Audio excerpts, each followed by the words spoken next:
Hi, welcome to Devika Alangovan channel. இன்னைக்கு நம்மளுடைய சேனல்ல என்ன வீடியோ பார்க்க போறோம் அப்படின்னு பார்த்தீங்கன்னா, நார்மலாவே நம்மளோட வீட்ல பூஜை பண்றத பார்த்துட்டு நிறைய பேர் நிறைய டவுட்ஸ் எல்லாம் வந்து கேட்பாங்க. அதுல பர்ட்டிகுலரா சொல்றது என்ன அப்படின்னு பார்த்தீங்கன்னா, ஆஹ் நான் நிறைய பூஜை வந்து பண்றேன். அதுக்கான பலன் வந்து எனக்கு சரியா கிடைக்கிறதே இல்ல. நான் எவ்வளோ பூஜை பண்றேன். ஆனா எனக்கு அதுக்கான பலன் வந்து கிடைக்கல அப்படின்னு சில பேர் சொல்லி நான் வந்து கேள்விப்பட்டிருக்கேன்.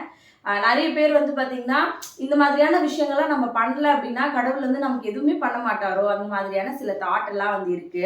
உண்மையாவே நமக்கு எந்த மாதிரி விஷயங்கள்லாம் பலன் தரும் அப்படின்னு எனக்கு தெரிஞ்ச சில விஷயங்கள இந்த வீடியோல உங்ககிட்ட நான் வந்து ஷேர் பண்ணிக்கணும் அப்படின்னு சொல்லி நினைக்கிறேன். அதுல ஃபர்ஸ்ட் விஷயமா சொல்றது என்ன அப்படின்னா, அக்கா, நீங்கலாம் காலையில எழுந்திரிச்சு டெய்லி வீட்ல விளக்கு ஏத்துறீங்க. நான் வந்து பார்த்தீங்கன்னா, என்னால வேலைக்கு போறேன். என்னால வீட்ல வந்து சுத்தமா விளக்கே வந்து ஏத்த முடியல. அதே மாதிரி ஈவினிங்லயும் என்னால விளக்கு ஏத்த முடியல. ஆ சில பேர்லாம் அழகா வாசல்ல கோலம் போட்டு, பூவெல்லாம் வச்சு, அப்படியெல்லாம் வந்து சாமிக்கு வந்து விளக்கு ஏத்துறாங்க. ஒருவேளை என்னால அந்த மாரி பண்ண முடியல. அதனால தான் நான் நெனச்ச விஷயம் எதுவுமே நடக்காம வந்து இருக்கா? அப்படின்றது சில பேரோட கேள்வியா வந்து இருக்கு. நிஜமாவே நமக்கு எந்த மாதிரியான ஒரு விஷயங்கள் உண்மையான பலன் தரும் அப்படின்னா, நம்ம டெய்லி காலைல எந்திரிச்சுட்டு, குளிச்சுட்டு விளக்கேத்துறதுனால பலன் தருமான்னு கேட்டீங்கன்னா, பலன் வந்து தரும். அத தாண்டி விளக்கேத்தல அப்படின்னா, அதுக்காக நமக்கு கடவுள் எந்த பலனுமே குடுக்க மாட்டாரான்னு கேட்டீங்கன்னா, என்ன பொறுத்தவரைக்கும் நான் சொல்றது ஒரே ஒரு விஷயம் தான். நம்ம வந்து சாமிக்கு பூ வச்சு, பழம் வச்சு, பிரசாதம் வச்சு, கற்கண்டு வச்சு, இந்த மாதிரி எல்லாம் பண்ணாதான் வந்து கண்டிப்பா நமக்கு பலன் தருவாரு அப்படின்றதுல எனக்கு எந்த நம்பிக்கையுமே வந்து கிடையாது.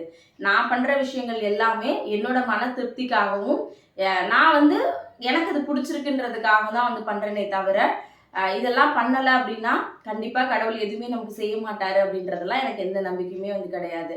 நெறைய பேர் சொல்வாங்க, டெய்லி இப்ப வாராகி அம்மன் வச்சிருக்கீங்க, வீட்ல டெய்லி அபிஷேகம் பண்ணணும். வாராகி அம்மன்லாம் வீட்ல வைக்கவே கூடாது. அதே மாதிரி வந்து பார்த்தீங்கன்னா, நீங்க வந்து ஏதாவது ஒரு பிரசாதம் வந்து டெய்லி வைக்கணும். டெய்லி காலையில ஏதாவது விளக்கு ஏத்தணும், ஈவினிங் ஏத்தணும். இந்த மாரியெல்லாம் வாராகி அம்மன் வைக்கும்போது என்கிட்ட நெறைய பேர் நெறைய விஷயங்கள் சொன்னாங்க. உங்களுக்கு கஷ்டம் தான் வரும். அந்த மாரிலாம் வந்து சொன்னாங்க. இது எல்லாத்தையும் தாண்டி எனக்கு இருந்தது ஒரே ஒரு விஷயம் தான். நான் கடவுளுக்கு மனசார விளக்கு ஏத்துனேன் அப்படின்னா, கண்டிப்பா அதுக்கான பலன் வந்து எனக்கு கிடைக்கும். அததான் உங்ககிட்டயும் நான் சொல்லணும்னு நெனைக்கிறேன். காலையில எந்திரிச்சு, காலையில சாயங்காலம் நீங்க விளக்கேத்துறத தாண்டி, ஒரு 5 நிமிஷம் நீங்க எங்க இருந்தாலும் கடவுள மனசார நெனச்சீங்க அப்டின்னாலே, கண்டிப்பா அதுக்கான முழு பலனுமே உங்களுக்கு வந்து கிடைக்கும். ஏன்னா நெறைய பேர் என்கிட்ட சொல்றது என்னன்னா, "அக்கா, நெறைய பேர பார்க்கும்போது எனக்கு ஆசையா இருக்கு. பட் என்னால அந்த மாதிரி வீட்ல விளக்கேத்த முடியல. எனக்கு ஹெல்த் இஷ்யூஸ் இருக்கு. காலைல என்னால எந்திரிக்க முடியல. காலையில எந்திரிச்சு வேண்டிக்கிட்டா தான் எல்லாமே நடக்குமா?" இந்த மாதிரியான நெறைய கேள்வி எல்லாம் கேட்குறீங்க. உண்மையான பலன் வந்து பார்த்தீங்கன்னா, பக்தியில எது கிடைக்கும் அப்டின்னா, ஒரு 5 நிமிஷம் மனசார நீங்க எந்த இடத்துல இருந்தாலும் சரி, கண்டிப்பா விளக்கேத்தி வேண்டிக்கிட்டா தான் பலன் கிடைக்கும் அப்படின்றதெல்லாம் இல்ல. பண்ண முடிஞ்சதுன்னா தாராளமா பண்ணுங்க, சந்தோஷம். பட் பண்ண முடியாதவங்க நீங்க எங்க இருந்து வேண்டிக்கிட்டாலும் கடவுள் கண்டிப்பா உங்களுக்கு தேவையானத வந்து கண்டிப்பா பண்ணுவாரு. முன்னாடியே சொன்ன மாதிரி, நான் வந்து டெய்லி சாமிக்கு வந்து பூ வந்து மாத்துறது கிடையாது. என்னால டெய்லி சாமிக்கு பூ வந்து வைக்க முடியறதில்ல. நெய்வேத்தியம் வந்து வைக்க முடியறதில்ல. நான்லாம் வந்து வெறும் நைட்டி போட்டுட்டு தான்க்கா வீட்ல விளக்கேத்துறேன். என்னால வந்து டெய்லி வந்து பார்த்தீங்கன்னா, எனக்கு நெனச்ச மாதிரி ட்ரெஸ் கூட என்னால பண்ண முடியல. இந்த மாதிரி ஒருவேளை இதனால தான் எனக்கு இந்த விஷயங்கள்லாம் நடக்கலையோ அப்படின்னு யோசிக்கிறவங்க நெறைய பேர் வந்து இருப்பாங்க. அந்த மாதிரியான விஷயங்கள்லாம் எதுவுமே கிடையாது. நான் முன்னாடியே உங்ககிட்ட சொல்லியிருந்தேன்ல, அதே மாதிரி தான். நிஜமாவே கடவுள் மேல ஒரு நம்பிக்கையோட எனக்கு கடவுள் எல்லாமே பண்ணுவாரு அப்படின்னு நினைச்சு நீங்க எந்த விஷயம் பண்ணாலும் கண்டிப்பா அது உங்களோட லைஃப்ல கடவுள் வந்து அதுக்கான பலனை கொடுப்பாரு அப்படின்னு சொல்லிட்டு நான் நம்புறேன். சாரி. பலனை கொடுப்பாரு அப்படின்னு சொல்லிட்டு நான் வந்து நம்புறேன். ஏன்னா நிறைய பேரால வந்து பார்த்தீங்கன்னா, டெய்லி பூ வாங்குற அளவுக்கு கூட காசு வந்து இருக்காது. அதனால டெய்லி பூ வைக்கல அப்படின்னா, நம்ம நினைக்கிற விஷயம் நடக்காம போயிடுமோ அப்படியெல்லாம் தயவு செஞ்சு யோசிக்காதீங்க. டெய்லி காலையில ஏன்னா நிறைய பேர் பிரம்ம முகூர்த்த பூஜை பண்றவங்க சொல்லுவாங்க, "அக்கா, நான் வந்து இன்னைக்கு பிரசாதம் வைக்கிறதுக்கு சாமிக்கு வந்து மறந்துட்டேன். ஒருவேளை அப்ப என்னோட வேண்டுதல் வந்து நடக்காம போயிடுமா?" அப்படிலாம் வந்து கேட்பாங்க. மேபி அது அவங்களோட பிரச்சனைய பொறுத்தது. நமக்கு இவ்ளோ பிரச்சனை இருக்கு. இதெல்லாம் வந்து நடக்காம போயிடுச்சுன்னா, இந்த ஒரு சின்ன மிஸ்டேக் பண்றதுனால இந்த விஷயம் நடக்காம போயிடுமா? சில பேர் எங்களால வீட்டு வாசல்ல கோலம் போட முடியாது. அப்ப நான் கோலம் போடாம ஒரு விஷயம் வீட்ல விளக்கேத்துனேன்னா, எனக்கு எந்த பலனுமே கிடைக்காதா? அந்த மாரிலாம் எதுவுமே கிடையாது. கடவுளோட முழு மனசோட கடவுள் வந்து என் கூட தான் இருக்காரு. எனக்கு எல்லாமே செய்வாருன்னு நம்ம எந்த விஷயம் பண்ணாலும், கண்டிப்பா அதுக்கான பலன் வந்து உங்களுக்கு கிடைக்கும். அதே மாதிரி அடுத்தது வந்து பார்த்தீங்கன்னா, விரதம் இருந்தா மட்டும் தான் நம்ம நினைக்கிற எல்லா விஷயமும் நடக்குமா? ஏன்னா நீங்களும் அடிக்கடி விரதம் இருக்கீங்க. விரதம் இருந்தால் மட்டும்தான் எல்லா விஷயம் நடக்குமா அப்படின்னு கேட்டிங்கன்னா, விரதம் இருந்து எனக்கு நிறைய விஷயங்கள் என் லைஃப்பில் நடந்திருக்கு. அதை தாண்டி விரதம் இருக்கும்போது இல்லை, நம்ம எப்போவுமே எண்ணம் மைண்ட் தாட்டோட இருக்கும், நல்ல எண்ணத்தோட இருக்குமோ அதை பொறுத்து தான் நமக்கு நடக்கிற விஷயங்கள் வந்து நல்லதாக வந்து நடக்குன்றதுல எனக்கு எப்பவுமே ஒரு பெரிய நம்பிக்கை வந்து இருக்கு. நம்ம செய்கிற சின்ன சின்ன விஷயத்துல கூட நமக்கான பலன் வந்து கிடைக்கும்னு நான் எப்பவுமே வந்து நம்புவேன். ஃபர்ஸ்ட் விஷயமா சொல்றது என்ன அப்படின்னா, நிறைய பேரால உடம்பு முடியாது, என்னால் சாப்பிடாம இருக்க முடியாது, எனக்கு நிறைய ஹெல்த் இஷ்யூஸ் இருக்கு, எங்களால் விரதம்ன்றதே ஒன்று இருக்க முடியாது. அது 48 நாள் முருகருக்கு விரதம் இருக்கிறதா இருக்கலாம், இல்லைன்னா மாலை போட்டு விரதம் இருக்கிறதா இருக்கலாம், என்ன மாதிரியான விஷயங்கள் வேணாலும் இருக்கலாம். பட் வந்து விரதம் இருந்தாதான் கடவுளோட முழு பலனும் நமக்கு கிடைக்குமா அப்படின்னு கேட்டிங்கன்னா, கண்டிப்பாக வந்து இல்லைன்னு தான் நான் சொல்லுவேன். விரதத்தை தாண்டி நம்மளோட நல்ல எண்ணங்களும், நீங்கள் விரதம் இருந்துக்கிட்டு இவங்க நல்லா இருக்கக்கூடாது, அவன் நல்லா இருக்கக்கூடாதுன்னு கடவுள்கிட்ட கேட்டிங்கன்னா, நமக்கு தேவையான விஷயங்கள் கூட கிடைக்காது அப்படின்றதுல எனக்கு எப்போவுமே ஒரு பெரிய நம்பிக்கை. எப்போவுமே நான் யோசிக்கிறது இப்போலாம் இந்த ஒரு 3 வருஷமாக யோசிக்கிறது என்னன்னா, யாரும் நல்லா இருக்கக்கூடாதுன்றதை தாண்டி கடவுளை என்ன நல்லா வை அப்படின்றது மட்டும்தான் என்னோட பெரிய வேண்டுதலாக வந்து இருக்கும். முன்னாடியெல்லாம் யோசிப்பேன், இவ இப்படி பண்ணிட்டா, அவ அப்படி பண்ணிட்டா, ஏன் அப்படி நடந்துச்சு, இவ இப்படி என்ன சொல்லிட்டா, கடவுளை நீ உனக்கு தண்டனை கொடு அப்படியெல்லாம் வந்து நிஜமாவே நானுமே வேண்டிப்பேன். எனக்கு அவ்வளோ வேதனையா இருக்கிறேன், எந்த தப்புமே பண்ணலை அப்படியெல்லாம் வந்து வேண்டிப்பேன். ஆனால் இப்போல்லாம் என் மனசில் தோன்றது ஒரே ஒரு விஷயம் தான், கடவுள்கிட்ட ஒரு 10 நிமிஷம் உட்காந்து நான் எந்த தப்பும் பண்ணலை, பட் அவங்க என்னை கஷ்டப்படுத்துறாங்க அப்படின்னா அவங்கள நீ பார்த்துக்கோன்றது மட்டும்தான். அதோட வந்து நான் விட்டுட்டு வந்துடுவேன். நான் தப்பு பண்ணியிருந்தேன்னா அதுக்கான தண்டனை எனக்கு கொடு, அவங்க என்ன நான் எந்த தப்புமே பண்ணாமல் என்னை கஷ்டப்படுத்துறாங்க அப்படின்னா அவங்கள நீ பார்த்துக்கோன்னு சொல்லிட்டு நான் எதிர்த்து வந்துட்டே வந்திருப்பேன். அதனால யாரும் நல்லா இருக்கக்கூடாது, நம்மளை விட இவங்க நல்லா இருந்தக்கூடாது, இந்த மாதிரி கெட்ட மனசோட நீங்கள் ஏன் மௌன விரதம் இருந்தாலும் சரி, இல்லைனா வந்து பார்த்தீங்கன்னா காலையிலேருந்து நைட்டு வரைக்கும் சாப்பிடாம இருந்து விரதம் இருந்தாலும் சரி, இல்லை வெறும் பால் பழ விரதம் இருந்தாலும் சரி, கண்டிப்பாக அதுக்கான பலனை கடவுள் உங்களுக்கு கொடுக்க மாட்டாருன்றது தான் என்னோட ஒப்பீனியனாக நான் வந்து சொல்லுவேன். அதே மாதிரி கோவிலுக்கு போனாதான் வந்து பார்த்தீங்கன்னா நமக்கான பக்தி வந்து நமக்கு அதிகமாக இருக்குது அப்படின்னு நிறைய பேர் வந்து நம்புகிறாங்க.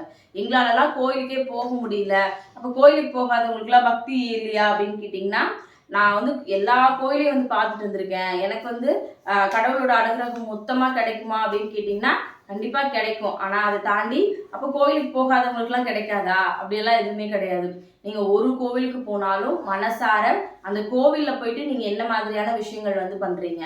இப்போ நம்ம கோவிலுக்கே போகிறோம், கோவிலுக்கு போயிட்டு ஒரு 2 மணி நேரம் 3 மணி நேரம் க்யூவில் நின்று சாமியை பார்க்குறோம். அந்த 2 மணி நேரம் 3 மணி நேரம் நம்ம வந்து முழு மனசோட அந்த கடவுளை பார்க்க போகிறோம் அப்படின்ற எண்ணத்தோட நம்ம நின்னோம்னா கண்டிப்பாக அதுக்கான பலன் நமக்கு கிடைக்கும். எத்தனை பேர் அப்படி பண்ணுறீங்கன்னு சொல்லுங்கள். போனால் ஃபோனை பார்த்துட்டு இருக்கிறது, பக்கத்தில் பேசிட்டு இருக்கிறது, என்ன நடக்குது அப்படின்னு சுற்றி நம்ம பார்க்கறது, இந்த மாதிரியான விஷயங்கள் தான் வந்து பண்ணுறோம். நான் இங்கேருந்து வாரம் இந்த கோயிலுக்கு கண்டிப்பாக போயிடுவேன் அப்படின்றது முக்கியம் கிடையாது.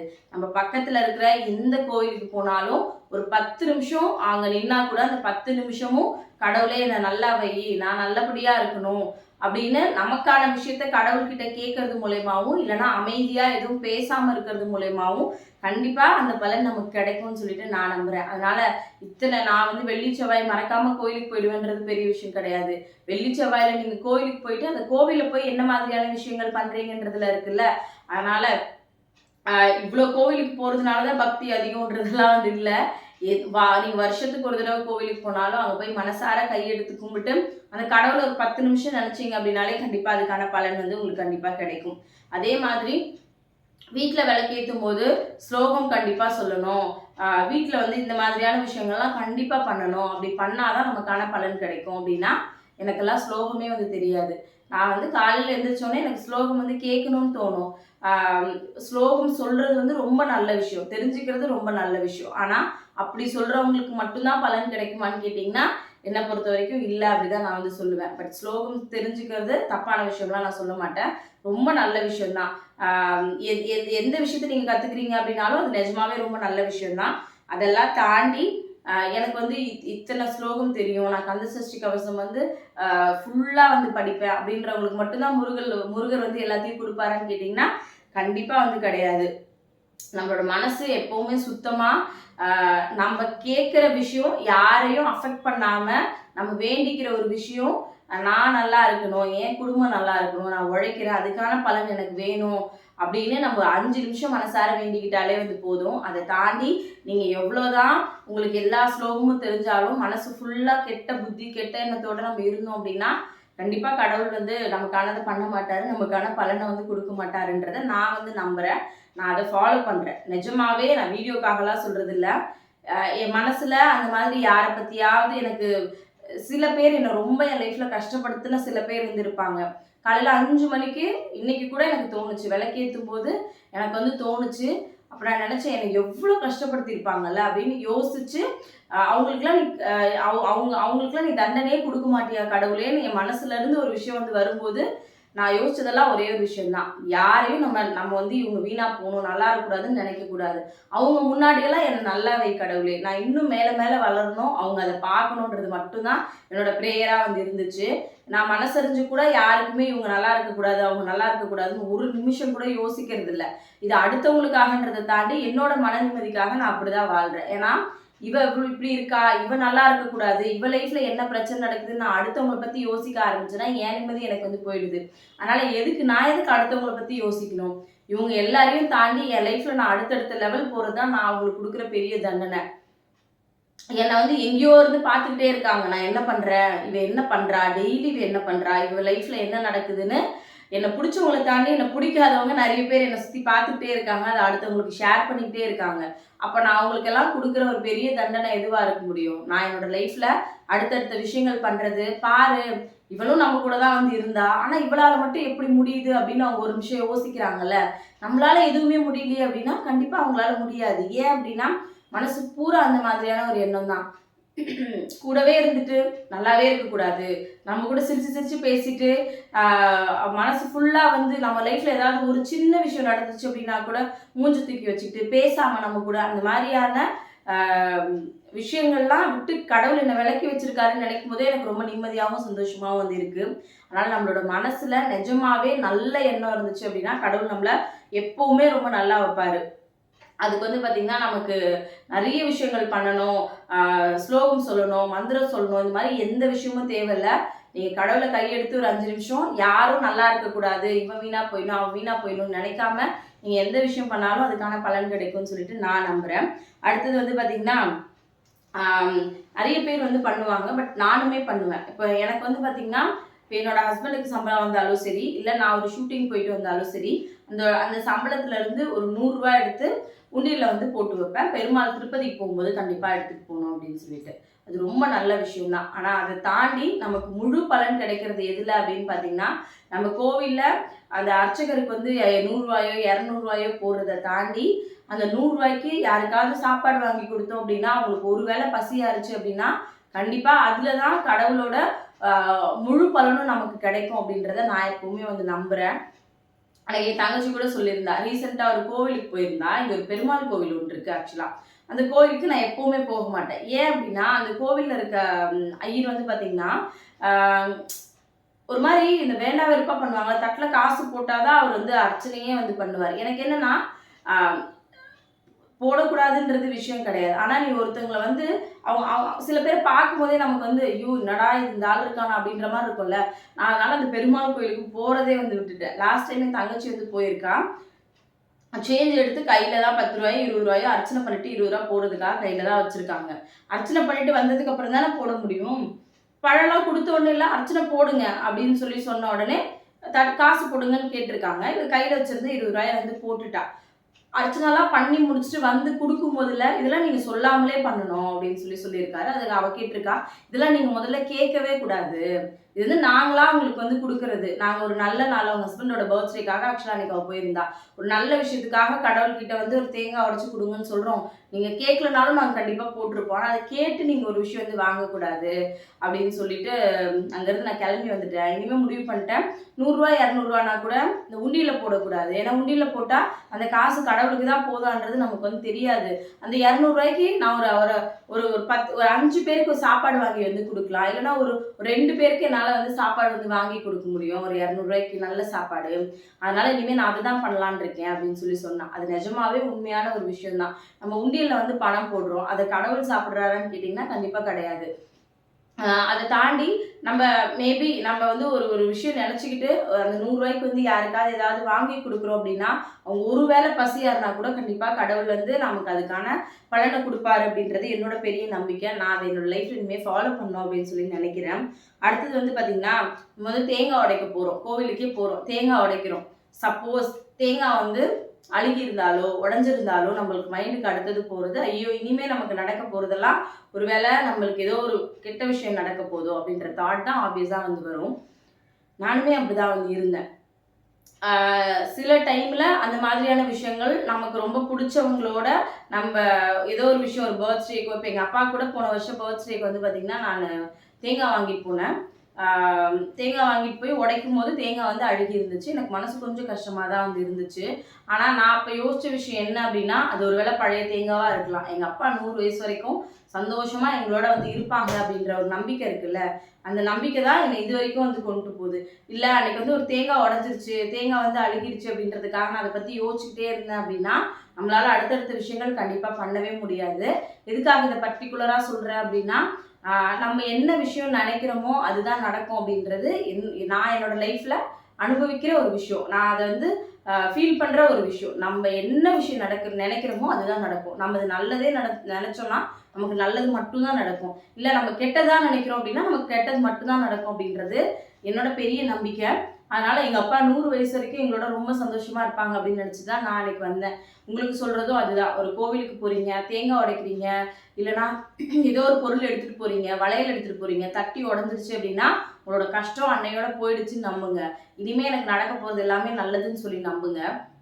அந்த நம்பிக்கை தான் உங்களோட லைஃப் அடுத்த கட்டத்துக்கு உங்கள கூட்டிட்டு போகுமே தவிர, ஒரு கோவிலுக்கு போயிட்டு இந்த மாரி ஒரு சின்ன விஷயம் நடந்ததுனால, ஐயோ! இனிமே எல்லாமே அப்படிதான் நடக்குமான்னு நெனச்சீங்கன்னா, கண்டிப்பா வேற ஏதாவது சின்ன விஷயம் நடந்தா கூட ஒரு வேளை அன்னைக்கு தேங்காய் அப்படி ஆச்சு. அதனால தான் நமக்கு இப்படி ஆச்சோ அப்படின்ற நம்பிக்கை வந்து கண்டிப்பா வந்து இருக்கும். அதனால அ அதெல்லாம் ஒரு மூட நம்பிக்கையா வந்து இன்னும் யோசிச்சுட்டு அடுத்த விஷயங்கள கடந்து போயிட்டே இருங்க. கண்டிப்பா அதுக்கான பலன் உங்களுக்கு கிடைக்கும். அதே மாதிரி வந்து பார்த்தீங்கன்னா, நான் இப்ப கஷ்டப்படுறேன். எனக்கு வந்து இது சரியில்ல. என்னோட நேரம் வந்து இப்ப சரியில்ல. என்னோட ஜாதகம் போய் பார்த்துருந்தேன். அதனால தான் என் லைஃப் சரியில்ல. அப்படியெல்லாம் யோசிக்காதீங்க. நான் அதனால தான் கஷ்டப்படுறேன். என் டைம் சரியில்ல போல இருக்கு. ஜாதகத்துல போய் பார்த்தேன். எனக்கு வந்து இன்னும் இத்தன நாளைக்கு இப்படிதான் இருக்கும்னு சொல்லுவாங்க. எனக்கு அதெல்லாம் கேட்கும்போது நிஜமாவே ரொம்ப சிரிப்பா தான் இருக்கும். ஏன் அப்படின்னா, நிஜமாவே அவங்களோட ஜாதகம் நல்லா இருந்தா, அவங்க ஏன் வந்து நமக்கு ஜாதகம் சொல்லிட்டு இருக்க போறாங்க? கிளி ஜோசியக்காரங்கலாம் பார்க்கும்போது எனக்கு அதுதான் தோணும். அவங்களோட லைஃப் அவங்களுக்கு தெரிஞ்சிருந்துச்சு அப்படின்னா, ஏன் அவங்க உட்கார்ந்து அவங்க எப்படி இருப்பாங்கன்னு அவங்களுக்கு தெரிஞ்சதுன்னா, அவங்க லைஃப்ல முன்னேறி போயிட்டே இருப்பாங்கல்ல. அதனால இந்த மாதிரியான விஷயங்கள்லாம் யோசிக்கிறத தாண்டி, நம்மளோட எண்ணமும், நம்மளோட செயலும், நம்ம என்ன பண்ண போறோமோ அதுக்கான வேலைய பண்ணோம் அப்படின்னா, கண்டிப்பா அதுக்கான பலன் வந்து நமக்கு கிடைக்கும் அப்படின்றது என்னோட நம்பிக்கை.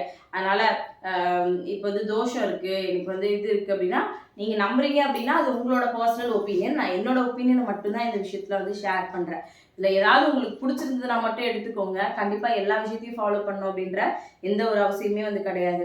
எப்பவுமே நான் யோசிக்கிறது நம்மளோட எண்ணமும், செயலும் நம்ம என்ன விஷயம் பண்ண போறோமோ, அத கரெக்ட்டா பண்ணோம் அப்படின்னாலே கண்டிப்பா அதுக்கான பலன் நமக்கு கிடைக்கும் அப்படின்றதுல நான் எப்பவுமே முழு மனசோட வந்து நம்புவேன். அதனால எனக்கு அதுல பெருசா நம்பிக்கை வந்து கிடையாது. என்னோட டைம் சரியில்ல, எனக்கு வந்து தோஷம் இருக்கு, இந்த மாதிரியான விஷயங்கள்லாம் எனக்கு வந்து நம்பிக்கை வந்து இல்ல. பட் நான் நம்புறது என்னோட வேலையையும், என்னோட எண்ணத்தையும் நான் பண்ற ஒரு ஒரு விஷயம் தான் என்ன அடுத்த லெவலுக்கு கூட்டிட்டு போகும்ன்னு சொல்லிட்டு நான் எப்பவுமே வந்து நம்புறேன். அது கண்டிப்பா எனக்கு முழு பலன வந்து குடுக்கும். அடுத்தது வந்து பார்த்தீங்கன்னா, நம்ம வேண்டுன ஒரு விஷயம் உடனே கிடைக்கணும் அப்படின்னு சொல்லி நினைக்கிறது. எப்பவுமே அ இந்த விஷயம்னு இல்ல. கடவுள் விஷயம்னு கிடையாது. எல்லா விஷயத்துலயுமே நமக்கு தேவை வந்து ஃபர்ஸ்ட்டு பொறுமை தேவை. அதுக்கப்புறம் கண்டிப்பா நடக்கும் அப்படின்ற நம்பிக்கை தேவை. அதுக்கு அடுத்தது வந்து பார்த்தீங்கன்னா, நம்ம எந்த விஷயம் கேட்குறோமோ, அதுக்கான ஹார்ட் ஒர்க் வந்து நம்ம கண்டிப்பா பண்ணணும். இது 3 இருந்தாலே கண்டிப்பா அதுக்கான பலன் வந்து கிடைக்கும். சில பேர்லாம் பிரம்ம முகூர்த்த பூஜை ஸ்டார்ட் பண்ணியிருப்பாங்க. 21 நாள் கூட முடிஞ்சிருக்காது. நான் 10 நாள் ஏத்திட்டேன். ஆனா எனக்கு அதுக்கான பலனே கிடைக்கவே இல்ல அப்படின்னு சொல்லிட்டு, எனக்கு வந்து மெசேஜ் வந்து பண்ணுவாங்க. உங்கள பார்த்து தான் நான் பண்ணேன். ஆனா வந்து எனக்கு வந்து எதுவுமே நடக்கல அப்படின்னும்போது, எனக்கு சில டைம் அது ஒரு மாரி சிரிப்பா இருக்கும். 10 நாள் தானே பண்ணியிருக்கீங்க. உங்களுக்கு அது நடக்கணும்னு இருந்தா கண்டிப்பா வந்து நடக்கும். அது யார் தடுத்தாலும் அது நிறுத்தலாம் வந்து முடியாது. கொஞ்சம் பொறுமை வேணும்ல. 21 நாள்னா 21 நாள் வெயிட் பண்ணுங்க. நீங்க அதுக்கான வேலையை பார்க்கணும். பார்த்தா மட்டும்தான் வந்து நடக்கும். அதுக்கான ஒரு சின்ன ஸ்டெப் வந்து பார்த்தீங்கன்னா, கடவுள் நமக்கு குடுப்பாரு. நம்ம அதிலயே வந்து எல்லாத்தையுமே கடவுளே குடுப்பாருன்னு நம்ம உட்கார்ந்துட்டே இருந்தோம்னா, கண்டிப்பா எந்த விஷயமே வந்து நடக்காது. அதுக்கான முயற்சியும் நம்ம பண்ணணும். அ அதே மாதிரி இது நடக்குமா? நடக்காதா? இது வேற வேற பண்றோமே அப்படின்னு டபுள் மைண்டடோட பண்றீங்க, நம்பிக்கை இல்லாம பண்றீங்க அப்படின்னா, கண்டிப்பா அது நமக்கு நம்ம என்ன எப்படி தோணுதோ அது மாரி தான் நம்மளோட விஷயங்களும் வந்து போகும். ஆனா நம்பிக்கையா, ரொம்ப பொறுமையா, கண்டிப்பா இது எனக்கு நடக்கும் அப்படின்னு நீங்க பொறுமையா ஒரு விஷயத்துக்காக வெயிட் பண்ணீங்க அப்படின்னா, 200% அது வந்து நடக்கும். நான் என்னோட லைஃப்ல எப்பவுமே எக்ஸாம்பிள் சொல்றது என்னோட சேனல் தான். நான் ஒரு 6, 7 வருஷமா இந்த சேனலுக்காக வீடியோஸ் அப்லோட் பண்ணிட்டே இருக்கேன். ஒரு 5 வருஷம் வரைக்கும் என் சேனல்ல யாருமே வந்து சப்ஸ்கிரைபர்ஸே இல்ல. 2000 பேர் இருந்தாங்க.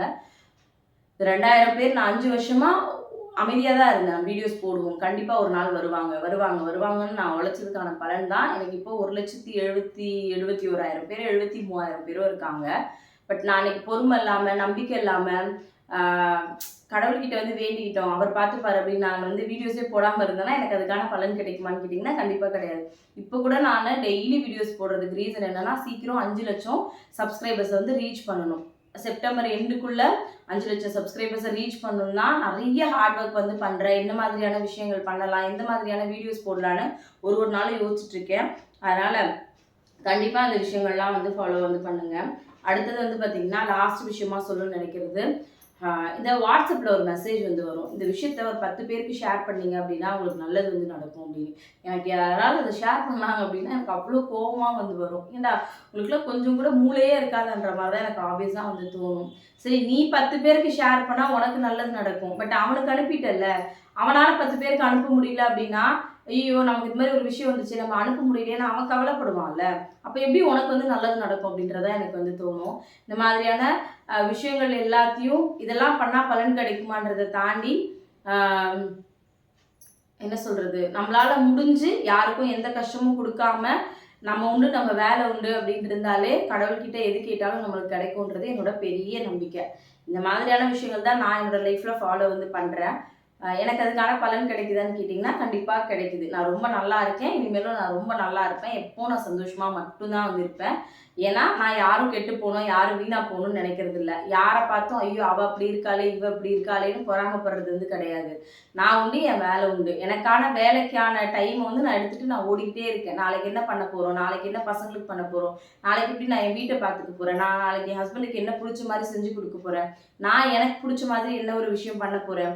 அப்படின்னு நான் எங்கள பத்தியும், என் ஃபேமிலிய பத்தியும் மட்டும் யோசிக்கிறதுனால தான் நான் ரொம்ப நிம்மதியாவும், சந்தோஷமாவும் இருக்கேன். இனிமேலும் கண்டிப்பா வந்து இருப்பேன். அதனால இந்த விஷயங்கள உங்களோட எனக்கு ஷேர் பண்ணிக்கணும் அப்படின்னு சொல்லி தோணுச்சு. ஆ பக்தியா இருக்கிறத தாண்டி இந்த மாதிரியான விஷயங்கள்லாம் ஃபாலோ பண்றது மூலியமா தான் நமக்கு அதுக்கான முழு பலன் கிடைக்கும்னு நான் நம்பி எல்லா விஷயத்தையும் பண்ணிட்டு இருக்கேன். இந்த வீடியோ கண்டிப்பா உங்களுக்கு பிடிச்சிருக்கும்னு நம்புறேன். இந்த வீடியோ பிடிச்சிருக்கா? பிடிச்சிருந்துச்சுன்னா மறக்காம கமெண்ட்ல வந்து சொல்லுங்க. நான் சொன்ன விஷயங்கள்ல எந்த விஷயம் உங்களுக்கு ரொம்ப பிடிச்சிருந்துச்சு? எத நீங்க ஃபாலோ பண்ண போறீங்க அப்படின்றதையும் சொல்லுங்க. நான் சொல்ற விஷயங்கள் எல்லாமே சரியா இருக்குன்றது எந்த அவசியமும் கிடையாது. உங்களுக்கு எது சரின்னு படுதோ அத மட்டும் வந்து எடுத்துக்கோங்க. ஏன்னா எல்லாருக்கும் ஒருத்தருக்கு ஒரு ஒரு மாதிரியான தனிப்பட்ட விருப்பம் இருக்கும். நான் என்னோட விருப்பத்த மட்டும் தான் ஷேர் பண்ணியிருக்கேன். இல்ல புடிச்சதுன்னா நீங்க வந்து எடுத்துக்கலாம். Thank you so much. மறுபடியும் நாளைக்கு இன்னொரு வீடியோல பார்க்கலாம். Thank you.